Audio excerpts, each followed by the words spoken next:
It's time for Over There with Mirella Rastorfer. Mirella is our European correspondent. She joins us weekly. Usually she is over there somewhere that I get to play Guess the Country. But I have it on good authority that she is still over here with news of Over There. Hi, Mirella. How are you? Hi, Jill. Yes, absolutely. As always, perfect guess. But from over here, some news concerning the United Kingdoms, because the deadline for the Brexit agreement is approaching and things are right now accelerating in spite of some big issues still on the way. So let's just talk about what happened in the past few days, because this is what is the most acute at the moment. Theresa May, Prime Minister of the UK, has reached an agreement with the European Union. It's an agreement that entails many compromises, and this is why the situation in England is very tense at the moment. Because of those compromises, two members of Theresa May's cabinet have resigned. They quit because they have the feeling that what this agreement is about is not what the people voted for when they wanted a Brexit, and they can't basically sign for this agreement. Now, this is very problematic for Theresa May, because now this agreement has to be completely and fully approved in England as well as in the European Union. And if she doesn't have enough voices, then she will be back to the beginning with a Brexit that has no agreement.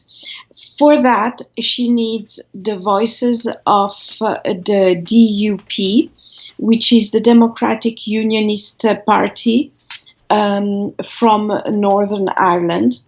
And as we have talked about this previously, Jill, Northern Ireland is basically one of the biggest issue in this agreement because of what kind of borders they would have with the European Union. They are very disappointed, apparently, about this agreement, and while they still want to back her up, there is a problem of confidence, there is a problem of trust, and she at the moment cannot count on every voice. What also came up this week was the problem that Spain has with this agreement, because if one read this agreement perfectly, it would mean that Spain would have to deal with the European Union concerning the Gibraltar issue that there is since already many years with the UK. And Spain doesn't want that. Spain would like to have the possibility to deal about this problem with the United Kingdoms directly, without making that a European Union issue, which potentially could become much more complicated, because as we know, then you have many more voices that could give their opinion and put their veto, etc.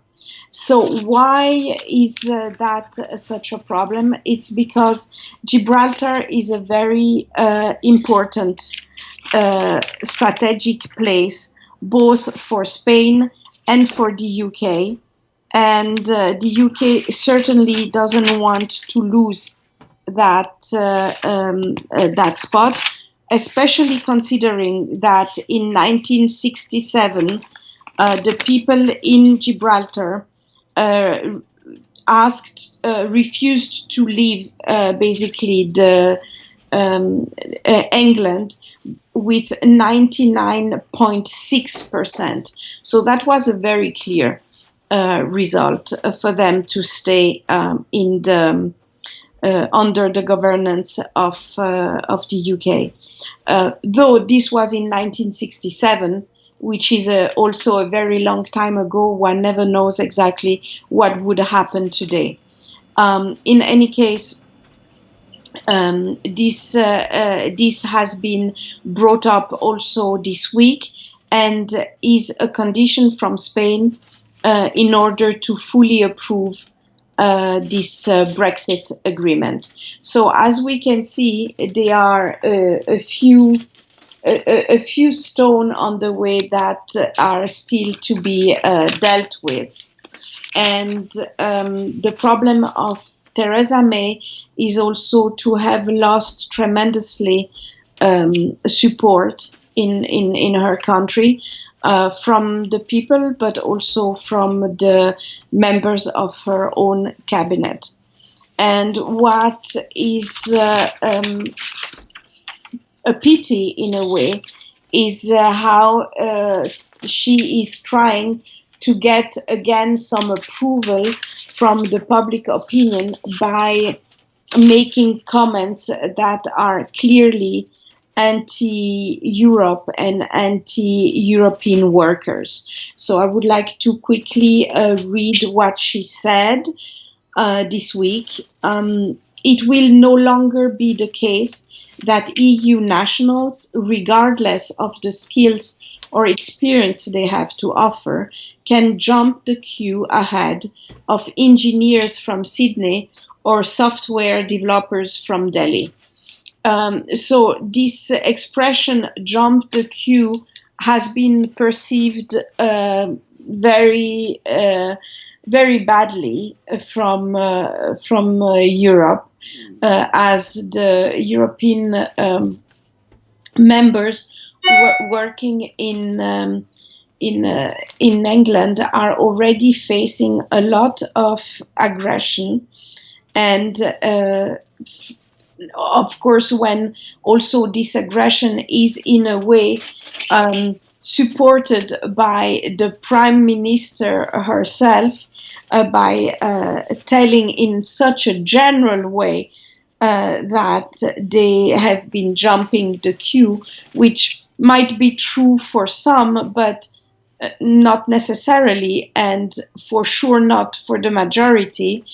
This has been a very undiplomatic way to deal with this topic, but it of course speaks to a certain base and give her maybe a few more positive points in a time where she is under a lot of pressure and needs to basically find some allies inside the government as well as outside with her own image.